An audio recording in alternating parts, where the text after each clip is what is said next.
네, 안녕하세요. 오늘도 여러분의 이지쌤입니다. 자, 여러분 이번 시간에도 역시나 저랑 같이 함께요, 우리 자주 쓰이는 외래어 한번 알아보도록 하겠습니다. 강의자를 띄워볼까요? 네, 여기 보이시는 10개 단어를 가지고 오늘 저랑 같이 신문 기사들도 보고 또 이 단어들이 어떻게 쓰이는지 천천히 한번 알아볼게요. 그린플레이션, 캡처에서 시작해서 셰프, 칼럼, 과유불급까지 이렇게 10개 단어고요. 언제나 그랬듯이 편안한 마음으로 재미있게 들어주시기만 하시면, 그렇죠, 우리 상식 수준 많이 올라가리라는 생각하고요. 다음 장 가보겠습니다.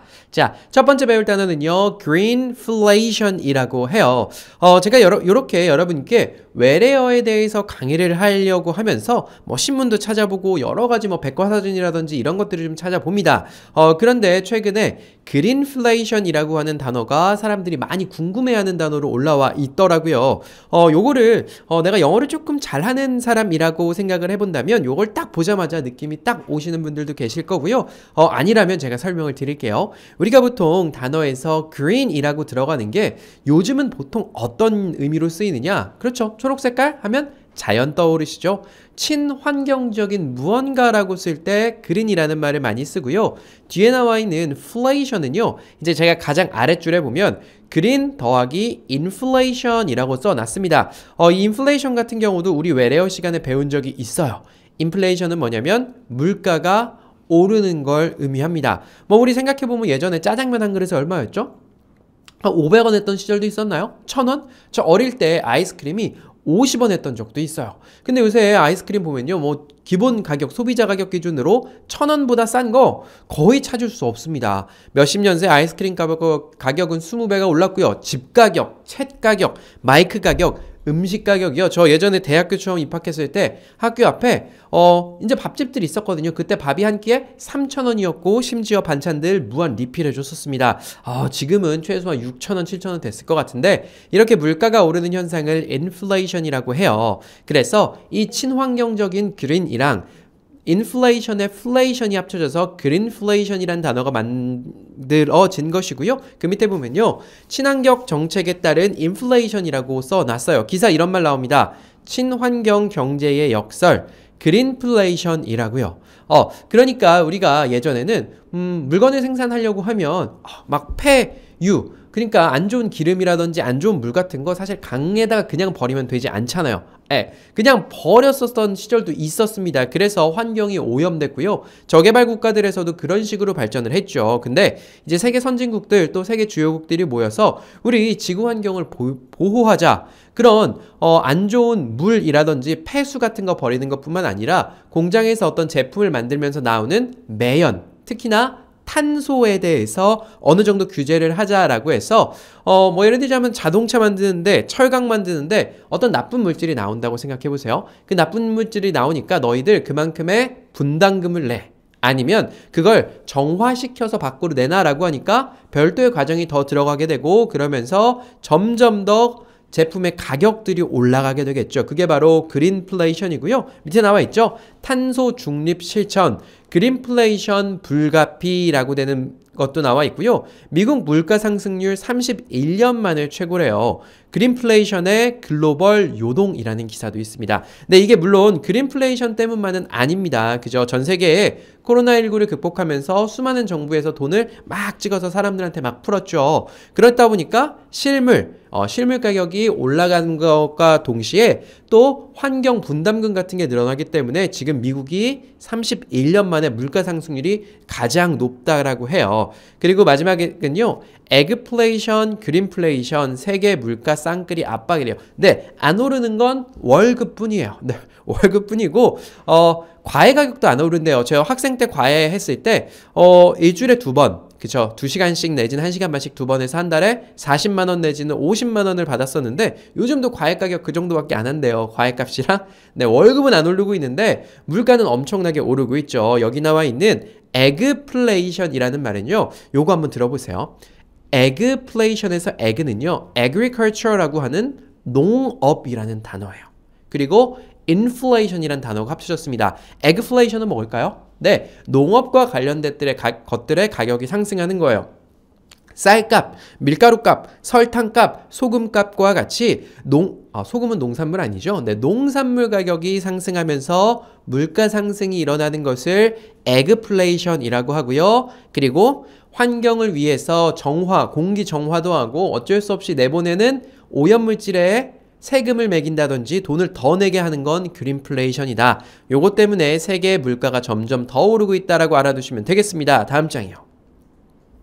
네, 다음 장에는요, capture라고 하는 단어가 있어요. 사실 우리가 이 capture라는 단어를 요새 너무 많이 쓰고 있습니다. 근데 원래 이 capture라고 하는 단어를 영어 배울 때 처음 배워요. 가장 밑에 보면요, 이 capture 하면 포로로 잡다 내지는 포획하다래요. 저기 가고 있는 전쟁하다가 사람 있으면 사람 잡아오는 것도 캡처고, 저기 가고 있는 동물 잡아서 포획하는 것도 capture네요. 그리고 그 밑에 보면 명사형, 생포, 포획, 구금처럼 어쨌든 뭔가를 잡아다 내 손에 들고 있는 걸 우리가 capture라고 한다라고 배우곤 합니다. 근데 이 capture가 이 스마트폰 많이 쓰는 사회로 들어서면서 조금 다른 의미로 쓰이고 있어요. 밑에 설명 보면요, 필요한 부분만 따로 떼어 놓는 거래요. 그러니까 우리가 여러분 지금 제가 이렇게 제 강의 보다가 제가 이렇게 김치 할게요. 그럼 멈춰놓고 이거 저 사진 한번 찍어보세요. 하면 핸드폰 들고 있는데 어떻게 사진 찍어야 하시는 분들 계실 텐데, 요거 이용하실 줄 아는 분들은요, 핸드폰 지금 보고 있는 화면을 찰칵해서 그 화면만 캡처하실 수 있어요. 네, 그러니까 여러분들이 인터넷을 보시다가 요거는 담아두고 싶어라고 하면 캡처 버튼 딱 누르면 그 화면이 사진으로 앨범에 저장이 됩니다. 네, 그런 식으로 어떤 특정 장면을 잘라 놓는다든지 아니면 영상에서 특정 부분만을 마치 포획하듯이 capture 해오는 걸 우리가 캡처라고 해요. 밑에 기사 한번 보면요, CCTV 캡처본 공개 방침은 위법이래요. CCTV가 24시간 돌아가는데 그 중에 문제가 있었던 아니면 알고 싶었던 특정 부분 5분만 잘라오는 거, 이거 캡처라고 하는구나. 그 밑에 보면요, 트위터 토트넘 페이지 캡처, 기사에 이런 거 많아요. 손흥민 선수가 뛰는 팀이 트위터라고 하는 SNS를 하고 거기서 올린 그런 것들을 기사에서 사진을 찰칵 찍는 거 캡처다. 윈도우 노트북 화면 캡처 방법. 네, 우리가 대부분 PC 쓰면 윈도우 쓰시죠. 그 윈도우의 화면을 사진 찍듯이 찰칵 찍는 방법이 있어요. 네, 여기 보시면 PC 보이시죠? 요거랑 제가 쓰는 핸드폰이랑 다 캡처할 수 있고요. 휴대폰 화면 스크린샷 방법. 네, 여러분 이 캡처를 또 다른 말로 요즘은 스크린샷이라고도 해요. 그래서 여러분 쓰시는 기종 갤럭시다 그러면 갤럭시 스크린샷이라고 쓰면 어떤 버튼 누르면 여러분 스크린샷 하실 수 있는지 인터넷에 잘 설명이 되어 있으니까요. 보시고 하면 좋겠고요. 원격 수업하는 선생님 얼굴 캡처해서 유포해도 처벌받는다, 요런 기사도 있습니다. 선생님이 나와서 이렇게 막 강의하고 있습니다. capture해서 우리 선생님 뭐예요 하고 어디다 올리는 거 처벌받을 수 있다, 요런 이야기도 있고요. 다음 장 가볼까요? 네, 다음 장에 뭐가 막 있죠. 작은 글씨로 day 1, day 2, day 3 있는데 요거 제가 제 핸드폰으로 친절한 영어 교실 들어가서 찰칵 캡처해서 컴퓨터로 옮겨온 겁니다. 여러분 제가 잘 알고 계시죠? 제가 친절한 영어교실이라는 별도 사이트를 오픈했고요. 여기 보이시는 day 1, 2, 3, 4 요거 회원 가입하신 분들은요, 나의 강의실로 들어가면 요 1강부터 380강까지 리스트 보실 수 있고요. 그 중에서 1강부터 60강까지가 무려 영어 읽기예요. 이렇게 영어 읽기 많이 강의하는 곳, 자세히 강의하는 곳 있는지 모르겠지만 옆에 보이시는 이 책 7권 중에 요거 1권 통째로 한 강 다 영어 읽기 강의에서요. 제가 요새 요런 표현 써요. 영어 신생아라고. 다음 장 넘어가 볼까요? 네, 누구나 가능합니다라고 되어 있고요. 영어 신생아, 내가 영어에 있어서만큼은 갓 태어난 아기랑 비슷해라고 생각하시는 분들이 있잖아요. 예전에 학교 다닐 때 영어 공부를 어떤 사정 때문에 못 하셨거나 하셨지만 시간이 너무 오래 흘러서 까먹으신 분들께 마치 정규교육을 압축해 놓은 형태로 금방 정규교육 받으신 것처럼 우리 영어 읽기부터 시작해서 각종 문법, 회화 등등등 강의를 아주 순차적으로 답답할 정도로 친절하고 천천히 강의를 하고 있으니까요. 친절한 영어교실, 이제 네이버에 나와요. 네이버에 친절한 영어교실 치시면 제일 위에 있는데 들어오시면 돼요. 아니면 댓글에 달려있는데 들어오셔서 커리큘럼이랑 강의 한번 봐주시고 신청해 주시면 요 책 7권 같이 가거든요. 유료 사이트고요. 많이 놀러와 주셨으면 좋겠습니다. 다음 장이에요. 네, 다음 장에는요, 콘셉트라고 하는 단어가 있어요. 이거 그냥 영어를 읽으면 concept 내지는 concept 정도가 되는데요.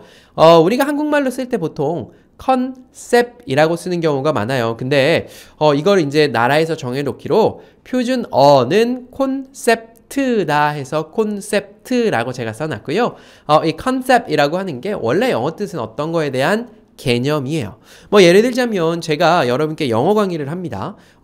그 영어 강의를 하면서 예를 들자면 he, she 뭐 이런 거 있어요. 그녀 이런 거 뒤에는 우리가 비동사 쓸 때 is라는 걸 써요. he is, she is를 써요. 그러면서 요건 3인칭 단수일 때는 is를 쓰셔야 돼요 라고 설명을 합니다.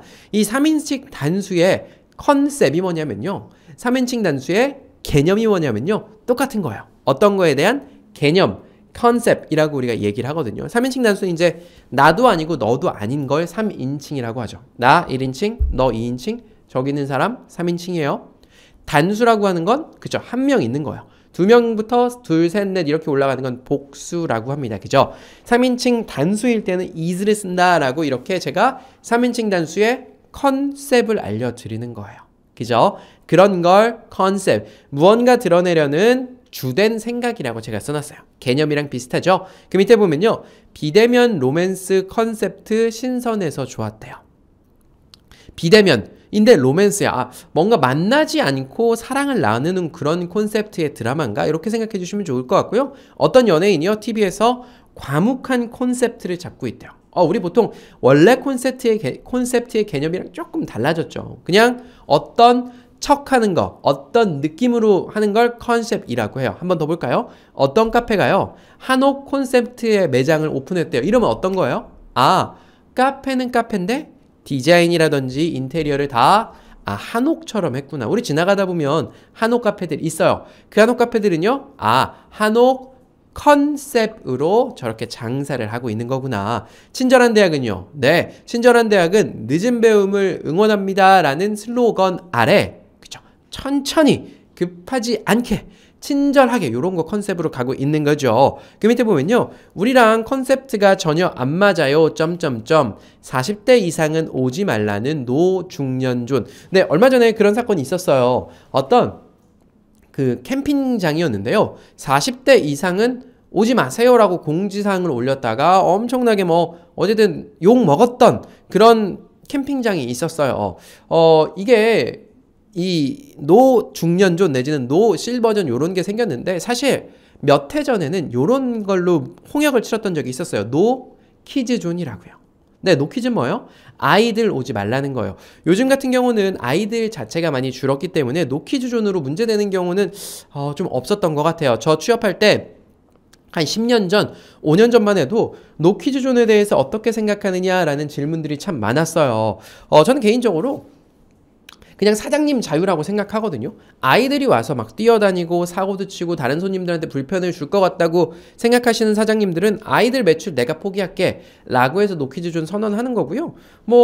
아이들 괜찮아. 아이들이니까 그럴 수도 있지 하시는 분들은 노키즈존 안 하는 거고요. 어차피 사업체니까요. 이 노중년존도 그런 것 같아요. 우리 옛날 때 술집 같은 데 보면 몇 년생 이상 출입 금지 이런 거 있었거든요. 저도 이제 우리가 저런 데 못 들어가는 나이가 됐구나라고 친구들이랑 이야기했던 적이 있는데 요즘은 이제 세대 간의 좀 뭐랄까요, 문화적인 차이랄까? 이런 것들이 좀 발생하면서 남녀 간에도 지금 사이가 많이 안 좋지만 세대 간에도 좀 사이가 좀 안 좋은 것 같기도 해요. 그래서 노중년존, 40대가 사실 요새 중년이라고 보기 좀 힘들지만 요런 것들도 좀 생기고 있다. 밑에 보면요, 애플 콘셉트카 디자인 이건 어때? 라는 거 있어요. 우리가 컨셉카라는 이야기를 많이 하는데요. 컨셉트카는 말 그대로 우리가 이런 개념으로 차를 만들 거야 라는 거예요. 실제로 차를 만들다 보면 만드는데 힘들잖아요.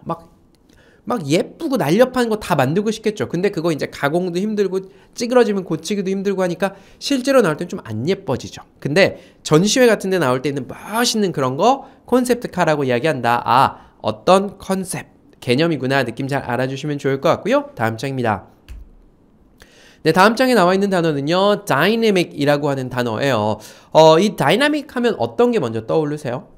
그 다이나믹 코리아라고 했던 슬로건 떠오르시는 분들도 계실 거고, 아니면 좀 젊으신 분들 중엔 다이나믹 듀오라고 하는 가수가 있었어요. 저도 20대 때 참 그 가수들 노래 많이 들었는데요. 이 다이나믹이라고 하면 이렇게 가만히 있는 정적인 게 아니라 활발하고 역동적인 무언가를 이야기할 때 우리가 dynamic이라고 해요. 어떻게 그냥 외워주시면 되냐면 다이나마이트 있잖아요. 그 다이나마이트 폭발할 때 뻥 하고 폭발하잖아요. 그런 것처럼 다이내믹, 사람들이 아니면 어떤 활동들을 활발하게 막 하는 걸 다이내믹이라고 한다. 보면요, 밑에 보면 대한민국을 상징하는 영문 슬로건 다이내믹 코리아, 요거를 우리가 이제 2002년 월드컵 할 때 있잖아요. 그때 외국인들한테, 한국을 잘 모르는 사람들한테 한국을 알리고 싶어요. 어떻게 하면 좋을까라고 해서 설문조사 같은 거 많이 했대요. 한국에 살고 있는 외국인, 한국을 경험했던 외국인들한테 설문조사 많이 해서 외국이랑 한국이 좀 다른 점이 뭔가요? 라고 물어봤을 때 이 다이내믹하다는 얘기가 참 많이 나왔었대요. 이 다이내믹, 역동적. 그 밑에 기사 보면요, 한국은 경이로울 만큼 다이내믹한 사회라고 나와 있어요. 참 어떤 의미로 보면 좋은 거죠.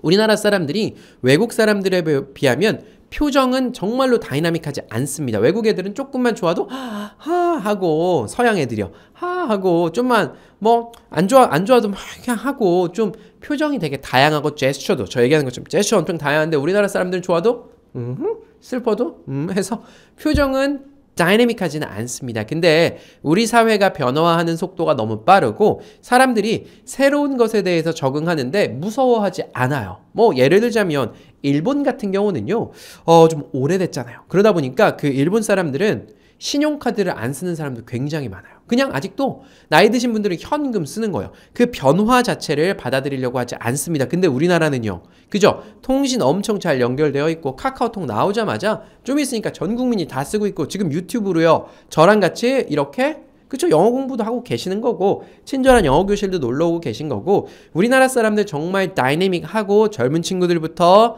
나이가 조금 차신 어머님, 아버님들까지 정말로, 그죠? 한실을 가만히 안 있고 다이내믹하게 살아갑니다. 그런 변화하는 한국 사회를 잘 나타내기 위해서 우리가 다이내믹 코리아라는 슬로건을 걸고 2002년 월드컵 준비해서 정말 잘 치렀죠. 우리나라가 4강에 가기도 했고요. 그 이후로 뭐 2002년 이후로 우리나라 드라마라든지 우리나라 연예인들 해외로 막 나가면서 한류라는 거, 사실 고작 한류라고 해봐야 그동안 이제 아시아권이었는데, 이제 뭐 오징어 게임, 또 뭐 BTS라고 불리는 방탄소년단 등을 통해서 한국 문화가 미국, 뭐 남미, 유럽 할 거 없이 정말로 퍼져 나가더라고요. 저는 이거 좀 언론에서 과장된 얘기 아니야 라고 해서 물어보면 진짜로 한국 문화 소비하고 있는 서양 국가들이 꽤나 많은 것 같고요. 그 밑에 보면 다이내믹한 성능 강화한 신형 자동차라고 나와 있어요. 자동차 어때요?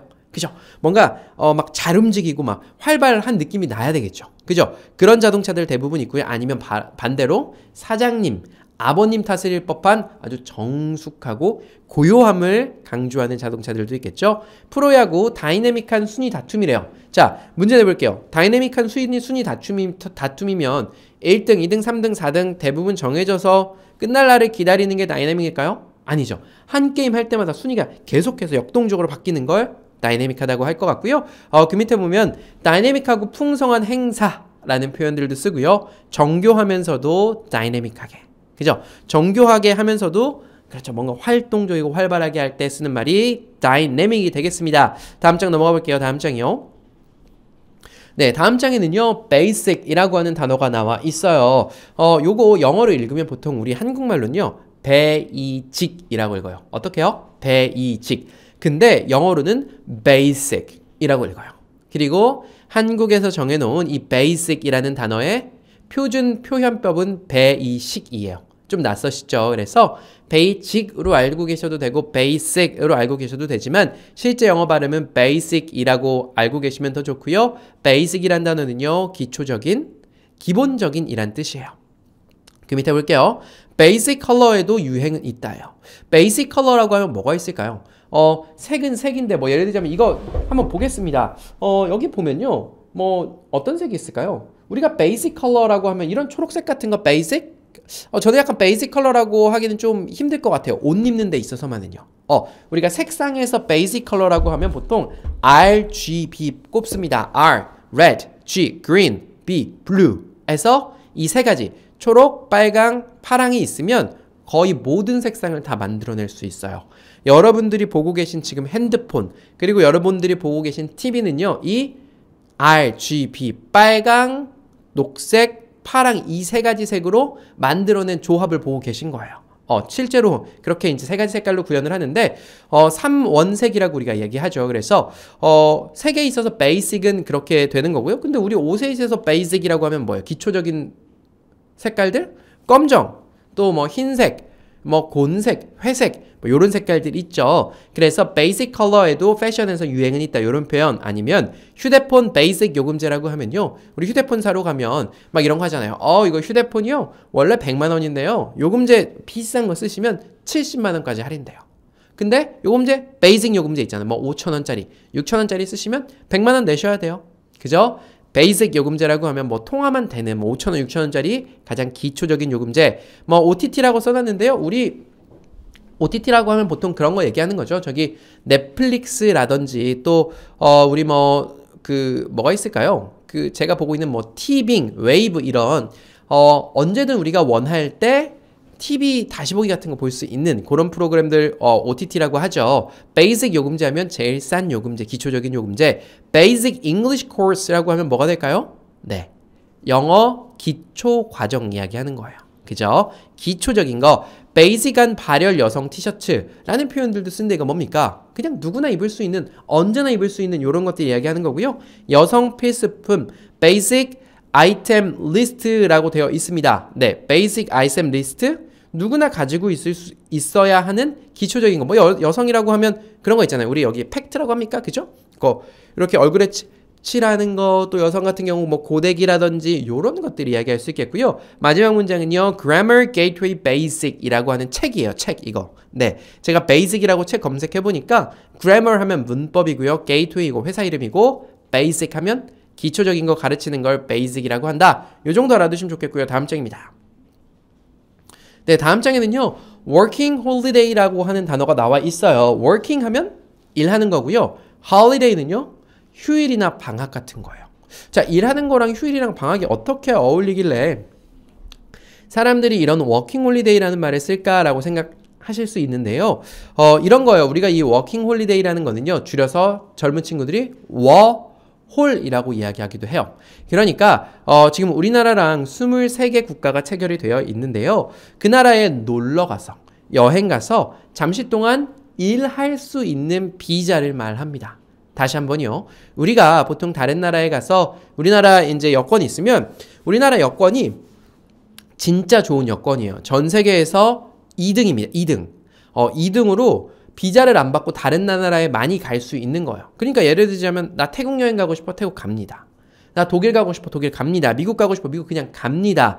가는데 보통 좀 저개발 국가라든지 외교력이 좋지 않은 국가들은 다른 나라 가려면 비자라는 걸 받아야 돼요. 뭐 예를 들자면 우리나라에서 중국 가려면 중국 대사관에 나 중국 갈 거니까 비자 내줘 라고 해서 중국 도장에서 도장을 받아야 중국에 들어갈 수 있죠. 네, 그렇게 비자 안 받고 갈 수 있는 나라가 우리나라가 전 세계에서 두 번째로 많은 나라가 되겠고요. 그렇게 보통 여행 가면 대부분 90일까지 그냥 체류할 수 있어요. 여행 목적으로 말이죠. 근데 여행 목적으로 갔다가 돈을 벌고 그 나라에서 경제활동을 하면 어떻게 됩니까? 잡혀갑니다. 불법 체류자라고. 나가! 라고 추방되게 되는데요. 이 워킹 홀리데이 협정을 맺은 나라는요. 비자를 받아서 놀러가서 놀아도 되고 뭐 예를 들면 1년 동안 놀아도 되고 그 나라에서 특정한 직업을 얻어서 일을 해도 괜찮아요. 그래서 젊은 친구들이 해외 나가서 돈도 벌고 또 뭐 영어도 배울 겸 많이 나갑니다. 특히나 호주로 많이 나가는데요. 우리나라에서 나가는 청년들의 80% 정도가 호주를 방문한답니다. 왜냐하면 호주가 영어 쓰죠. 그리고 임금이 엄청 세요. 그러니까 단순 노동이라든지 아니면 기술 직군 같은 데에다가 인건비가 엄청나게 비싸기 때문에 우리나라에서 일하는 것보다 거기 가서 똑같이 뭐 예를 들면 편의점 알바를 해요. 편의점 알바만 해도 우리나라에서 버는 돈이 막 3배, 2.5배씩 벌 수 있기 때문에 그런 데로 나가서 영어 배우면서 일하는 친구들이 많이 있습니다. 밑에 있는 기사 보면요. 호주, 일본, 캐나다, 영국, 프랑스, 독일, 홍콩, 칠레, 아르헨티나 등 23개국이 우리나라랑 워킹 홀리데이 체결이 되어 있어요. 원래 호주에 많이 갔었는데요. 코로나 때문에 호주에 못 가다가 12월 1일부터 한국 사람 호주 입국이 허용된대요. 학생이나요, 관광이나 워킹 홀리데이가 가능하다고 합니다. 성공적인 워킹 홀리데이를 위한 조건들 몇 개 있고요. 요런 기사도 있더라고요. 호주 워킹 홀리데이 하면서 지게차 운전하면 월 700만 원 버는 한국 여성이란 기사가 있어요. 저도 사실 워킹홀리데이를 갔다 와보지도 않았고요. 친한 친구들 중에서 워킹홀리데이를 가본 친구들이 많이 없습니다. 대학교 다닐 때 보통 저희 때는 그 교환학생이라는 걸 많이 갔었어요. 학교에서 그 해외에 있는 비슷한 수준의 학교랑 이렇게 맺어가지고 학비를 추가로 내지 않고 우리 학교에다가 학비만 내면 뭐 미국이든 저기 캐나다든 뭐 독일이든 영국이든 뭐 호주든 이런 학교들로 가서 그 학교에서 6개월이든 1년이든 공부를 하다가 들어오면 그 학교에서 배운 학점을 그대로 인정해주는 제도라서 저도 이제 교환학생이라는 걸 갔었고 제 친구들 중에는 워킹홀리데이를 딱히 다녀온 친구들은 없지만 인터넷상을 통해서 보면 젊은 친구들이 워킹홀리데이 많이 가더라고요. 그리고 좀 가서는 조금 좀 고된 일들 많이 하는 것 같습니다. 그런데 그럼에도 불구하고 또 돈도 좀 모으고 또 사람들이랑 이렇게 영어로 좀 이야기하면서 영어도 좀 늘 수 있는 좋은 수단이 아닌가 하고요. 앞으로 젊은 친구들 워킹홀리데이 더 코로나 풀리면 많이 나갈 것 같습니다. 뭐 여기까지 알아두시면 좋을 것 같고 다음 장입니다. 네, 다음 장에는요. 블럭이라고 하는 단어가 나와 있어요. 이게 BLOCK라고 써져 있는데요. 이 블럭이라고 하면 보통 어떤 걸 이야기하냐면 그 네모로 된 것을 블럭이라고 이야기해요. 우리 아이들 있잖아요. 아이들 레고라든지 어릴 때 보면 블럭놀이 아니면 블록놀이라고 부르는 거 있잖아요. 근데 그게 왜 블록놀이냐면 레고 보면 어쨌든 길쭉한 것도 있고 뭐 이렇게 긴 것도 있지만 결국은 네모잖아요. 그죠? 네모를 우리가 이제 블럭이라고 하고요. 가장 밑에 줄 보면요. 블럭을 사각형의 덩어리라고 써놨죠. 사각형의 덩어리가 바로 레고 같은 것. 아니면 어떤 구역. 구역도 보면 우리가 지도상에서 어떤 구역이라고 해놓고 동그라미로 구역을 구분하진 않죠. 왜냐하면 동네를 10개의 구역으로 구분해보세요 하면 동그라미 치면 겹치는 데가 있잖아요. 그죠? 구역이라는 건 이렇게 10개를 쫙쫙쫙쫙쫙 네모나게 구획을 나누는 게 제일 편합니다. 그죠? 그래서 사각형의 덩어리 어떤 구역을 블럭이라고 하고요. 아니면 이게 동사로 쓰이면 어떤 걸 막다 내지는 차단하다. 또 못하게 저지하다와 같은 뜻으로 쓰여. 너무 많습니다. 딱 2개만 외우시면 돼요. 첫 번째, 네모난 덩어리 하나. 두 번째는요. 어떤 거 막는 거 이야기합니다. 기사로 들어가 볼까요? 남자아이 블록놀이의 장점. 우리 아이들 블록 가지고 막 놀아요. 블록 가지고 놀면 이 소근육이라고 하는데 몸에 보면 대근육 있죠. 이렇게 가슴 근육, 등 근육, 허리 근육 같은 거요. 소근육이라고 하면요. 네, 이 손가락에 있는 이런 작은 근육들 어릴 때 블록놀이 같은 거 하면서 발달되면서 이 손끝 자극을 통해서 뇌가 발달한다고 해요. 특히나 남자애들한테는 이 블록놀이가 장점이 있다라고 해서 우리가 알고 있는 블록 알아봤고요. 두 번째 줄은요. 공공 분양하는 원, 블록, 청약 일정이래요. 이 아파트 분양이라든지 땅 살 때 이 블록이라는 얘기 많이 합니다. 블록 뭡니까? 네모나게 구역을 정해놓은 게 블럭이에요. 네모난 게 블럭이구나 알아두시면 블럭 이제 대번 아실 수 있고요. 사실 이 블록이라는 말이 가장 많이 쓰이는 곳은 요새 블록체인입니다. 블록체인 세상은 바뀔까라는 제목도 있고요. 의약품 유통도 블록체인으로 점점점이에요. 자, 여러분 블록체인 하면 어떤 거 떠오르십니까? 네, 블록체인 하면 비트코인까지 떠올랐다라고 하면 그래도 열심히 뉴스 보셨구나. 제 강의 열심히 들었구나라는 생각 들고요. 그럼 비트코인은 또 뭡니까? 비트코인 이제 디지털 금이다. 이렇게 알아두셔도 괜찮고 이 블록체인의 한 종류가 이제 비트코인인 거죠. 이 블록체인 안에 비트코인도 있고 뭐 이더리움이라는 녀석도 있고 리플이라는 것도 있고 뭐 종류가 많이 있습니다. 이 블록체인의 기본적인 개념은 이런 거예요. 자, 제가 어떤 장부를 예전에 어디다 적었냐면 이 책에다가 적었습니다. 책에다가 장부를 막 적어요. 그러다가 이 장부를 누가 훔쳐가면 어떻게 돼요? 큰일 납니다. 그래서 우리는 이제 컴퓨터가 나오니까 그래, 컴퓨터에다 장부를 적자. 톡톡톡톡톡 다 적었어요. 근데 적어놨더니 어떤 문제가 생겨요? 컴퓨터가 고장이 난다든지 아니면 해킹이 있잖아요. 누가 해커가 와서 막 돈 같은 거 다 빼나가고 우리 장부를 다 가져갑니다. 요렇게 개별적으로 무언가를 우리가 정리하고 적어 놓으면 없어질 위험, 해킹을 당할 위험이 있어요. 그러면 어떻게 하느냐? 이 블록체인이라는 걸 활용하는데요. 예를 들자면 내가 거래를 하는 사람이 100명이 있습니다. 그러면 컴퓨터가 100대가 있을 거 아니에요?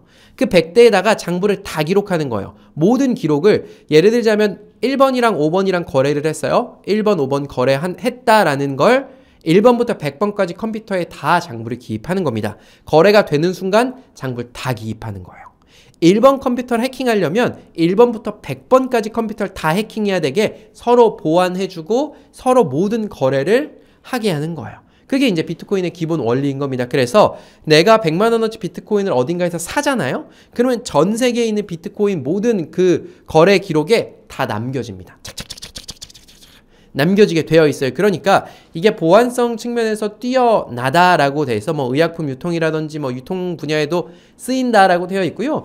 이 블록체인 미래가 어떻게 될지 정말 궁금하기는 합니다. 그래서 누군가가 저한테 비트코인 투자해도 되는 거 맞아요? 라고 물어본다면 저는 이제 진짜 여유 자금의 한 10% 정도 비트코인이나 이더리움 같은 거 사놓고 한 10년 후, 20년 후 보면 아주 큰 돈이 돼 있을 수도 있고 아예 없어질 수도 있다라는 생각이 드는데 제 생각엔 개인적으로 요즘 보면 저기 서양에서 보면 그 기존에 있던 투자자들 있잖아요. 뭐 예를 들자면 우리나라 치면 뭐 하나은행, 뭐 한국투자증권, 뭐 신한투자증권 이런 투자증권사 아니면 이제 국가기관들 있잖아요. 뭐 건강보험에서 우리 운영하고 있는 그런 자금들 같은 게 해외에서 이제 좀씩 넣고 있다라고 이야기를 하더라고요. 그래서 좀 가능성이 있는 것도 아닌가 하는 생각도 드는데 저는 전문가가 아니기 때문에 이 블록에 대한 개념을 좀 아셨으면 좋겠고요. 마지막 줄에 농구 선수 이게 바로 블록이야 라고 하는데 우리 배구하다 보면 이렇게 배구 네트 앞에서 쪼그리고 있다가 상대가 공 칠 때 슉 점프 뛰어가지고 공 넘어오는 거 막는 거 뭐라고 하죠? 블로킹이라고 해요. 이건 바로 이 블럭이란 단어 뒤에다가 ing 붙여서 블로킹이라는 걸 한국말로 블로킹이에요. 공이 넘어오는 걸 어떻게 합니까? 막아요. 농구할 때 농구 슛 쏘려고 하는데 앞에서 팍 막습니다. 그것도 그거 보통 이 블럭이라고 얘기하는데 역시나 이 블럭이란 뜻이 네모나타란 뜻이랑 막다란 뜻 두 개로 이어져 있어서 그런 거고요. 다음 장 넘어가 보겠습니다. 네, 다음 장에는요, 셰프라고 하는 단어가 있고요.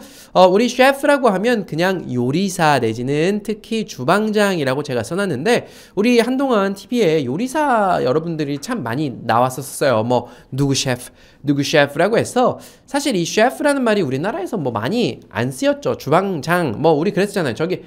이분은 신라 호텔에서 10년 동안 호텔 주방장 하셨던 분이야라고 보통 그렇게 얘기했잖아요. 이분 청와대 주방장 출신이야. 뭐 이런 얘기 했었잖아요. 근데 이게 어느 순간 세련돼 보이는 단어 셰프로 바뀌었어요. 셰프 하면요.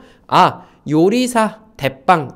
요리 이제 하면 큰 레스토랑 같은 경우는 요리사가 여러 명 있잖아요. 그 중에서 제일 높은 사람을 셰프라고 부르는데 요새는 그냥 뭐 어지간히 요리하시는 분들 다 셰프라고 부르죠. 밑에 볼까요? 어떤 셰프가 맛있는 미학 이라는 글을 좀 썼던 것 같고요. 스타셰프 레스토랑 탑 10. 그러니까 유명한 셰프들이 운영하는 레스토랑 10개를 추려봤어요. 이런 기사가 될 것 같아요.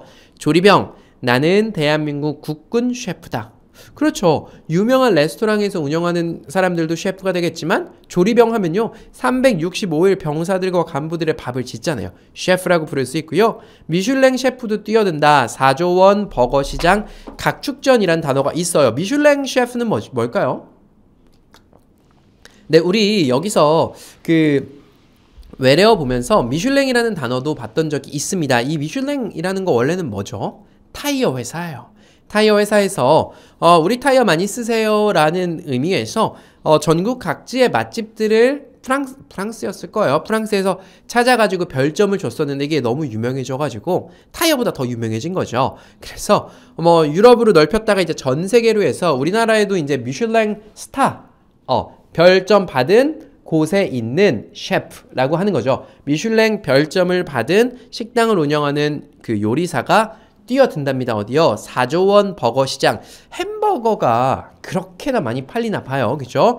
4조 원 버거 시장 각축전이라는 얘기도 있고요. 오미크론의 예약 취소가 많다고 합니다. 영국에서 유명한 셰프도 고통을 얻고 있다. 이런 얘기들 좀 있습니다.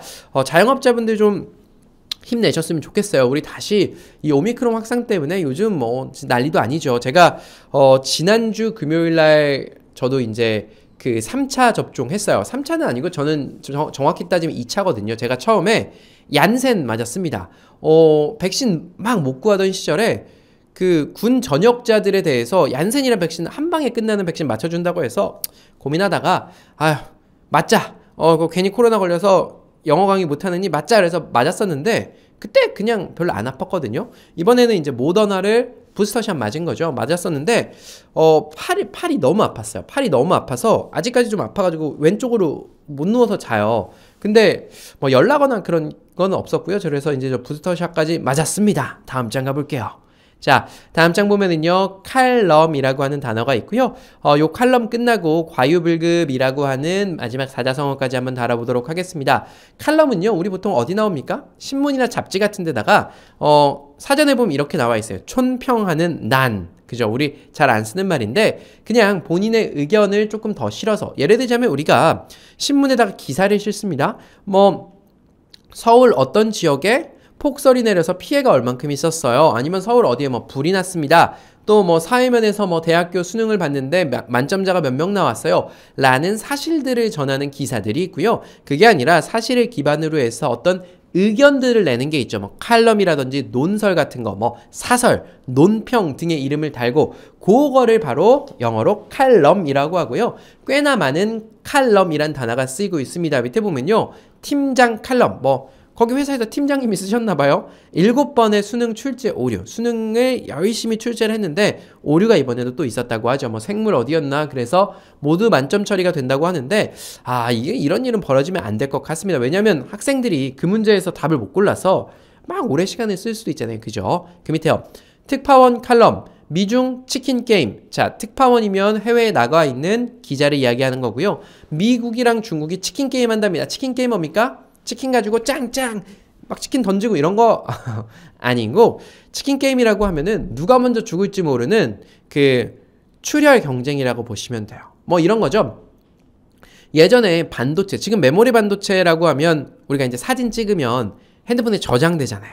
아주 조그만 반도체 칩에 수없이 많은 사진이나 영상들이 기록이 되어 있는 거거든요. 그 메모리 반도체 제일 많이 파는 나라가 우리나라예요. 삼성전자랑 하이닉스가요. 이 메모리 반도체도 지금이야 돈을 어마어마하게 벌지만 예전에 10년 전에는 치킨 게임을 했었습니다. 이게 유망하다는 걸 알고 전 세계 많은 기업들이 메모리 반도체에다가 투자를 많이 했어요. 그래서 이게 예를 들면 메모리 반도체 한 해 10,000원이었던 게 5,000원이 되고 3,000원이 됩니다. 근데 이거 원가가 5,000원인 거예요. 손해를 보면서도 누가 죽을지 모르지만 죽을 때까지 싸웁니다. 그러다가 일본에 있는 업체 이름이 뭐였지? 엘피다였나? 뭐 어쨌든 일본에 있는 반도체 업체 하나 넘어가면서 이제 그쵸 공급 과잉이 풀린 거예요. 3,000원짜리가 5,000원, 6,000원, 7,000원, 만원 계속 올라가는 거예요. 치킨 게임이 끝나면 그렇게 서로 손해 보면서 미국이랑 중국이 싸우고 있다. 정동 칼럼 농민의 슬픔, 의학 칼럼 발목 관절경 수술 어쩌고 저쩌고 나와 있고요. 마지막은요. 다산 칼럼 자원이 비효율적으로 배분되는 이유까지 이렇게 해서 누군가가 자기네 의견을 나타내는 것을 칼럼이라고 한다. 다음 장입니다. 네, 마지막 장은요. 과유불급이고요. 과하면 과하다 할 때 과고요. 유는 아마 오히려라는 뜻일 거예요. 오히려 아니 불급 어디 미치다. 그러니까 지나친 것은 미치지 못한 것과 같다라고 되어 있어요. 뭐 예를 들자면 뭐 그런 거겠죠. 운동을 너무 많이 했어요. 운동을 너무 많이 하다가 뼈가 부러졌어요. 근육의 부상을 입었어요. 그럼 우리 뭐라고 얘기합니까? 과유불급이다 얘기해요. 너무 지나치게 하면 아예 안 하니만 못하다라는 이야기가 되는 거고요. 조선시대 때 이런 얘기가 있었대요. 우삼돌이라는 사람이 있었고요. 이 사람이 도자기를 아주 잘 빚었답니다. 그래서 임금님마저도 감탄하는 기술을 가지고 있었대요. 그래서 돈을 좀 버니까 친구들이 유혹하는 거죠. 야, 너 돈도 많이 벌었는데 맨날 그렇게 일만 하지 말고 다서 배 좀 띄워놓고 술 한잔 하고 좀 이렇게 좀 즐겨. 이러다 보니까 이 친구가 그걸 즐깁니다. 즐기고 막 돈도 배 빌려서 쓰고 저기 우리 그 여각 같은 데 있잖아요. 막 기생들 막 이렇게 막 풍악도 울려주고 그런 데서 돈을 다 썼대요. 그러고 나니까 이제 거지가 돼가니까 친구들이 야, 우리 그럼 도자기 만들어서 배로 실어 날르면서 배에서 도자기 만들어서 팔자라고 했다가 나갔다가 폭풍에 휩쓸려서 친구들은 다 죽고 이 우삼돌만 겨우겨우 살아났대요. 그래서 우삼돌이 느낀 거죠. 노는 것도 적당히 놀아야지 많이 놀면 안 되겠고 돈 욕심도 너무 내다 보니까 친구들 다 뒤집어졌다. 과하면 안 되겠구나 라고 해서 나중에 만든 게 또 개영배라는 걸 또 만들었대요. 이 개영배 뭐냐면 그거죠. 술 너무 많이 마시지 말라고 술잔에 한 70% 정도 차면 술이 밑으로 쫙 빠져 내려오는 거예요. 그래서 술잔을 가득 채우지 못하는 이 개영배를 만든 사람이 우삼돌이라고 하고요. 그래서 요런 기사들 많죠. 과음, 건강 잃고 인생 파탄 나는 과유불급이라는 기사도 있었고요. 과유불급 건강에 좋다고 많이 먹으면 해로운 음식들 요런 거 예를 들고 있더라고요. 요거트 좋죠. 요거트 너무 좋은데 이 요거트 맛있게 만들려다 보니까 요거트에 설탕을 많이 넣은 거예요. 그래서 나 화장실 좀 잘 가고 싶어 해서 요거트 맨날 마시면 어떻게 됩니까? 그래요. 화장실에 잘 갈 수 있지만 그 당이 우리 몸에 쌓이게 되는 거죠. 그래서 건강에 아무리 좋다라고 해도 너무 많으면 좀 안 된다. 보안에는 과유불급 해당 안 된다. 그쵸? 보안, 어떤 거 정보 관련된 거는 아무리 지나쳐도 부족함이 없다라는 뜻까지 배워봤고요. 자, 여러분 오늘도 역시나 저랑 같이 10개의 단어를 같이 배워왔습니다. 겨울이 다가오면서 자꾸 난방에서 저도 이제 좀 목이 많이 좀 갈라지고 제가 자꾸 이게 건조해져서 왜냐면 여기가 사무실이라 난방이 보일러 뭡니까? 온돌이 아니고 위에서 공기가 나오다 보니까 목이 쩍쩍 갈라지는데 좀 고르지 못했던 목소리 좀 양해를 좀 부탁드리고요. 다음 주에도 여러분께 재미난 외래어 강의 10개 가지고 찾아오도록 할 거고요. 제가 예전에 외래어 강의 이제 한 달, 두 달 안에 그만둘 거라고 말씀을 드렸었는데 계획은 여전히 그만두는 걸로 되어 있어요. 근데 제가 이 친절한 영어 교실 오픈한 다음에 여기서 영어 강의를 이제 아주 기초부터 다시 조금 시작을 해보려고 했는데 아직 그 커리큘럼을 짤 시간이 없어요. 근데 너무너무 바쁘게 지내고 있어서 한두 달 정도 더 외래어 강의가 될 것 같다라는 생각을 하고 있습니다. 여러분 오늘도 여러분이랑 함께 수업할 수 있어서 너무 좋았고요. 여기까지 하겠습니다. 여러분 감사합니다.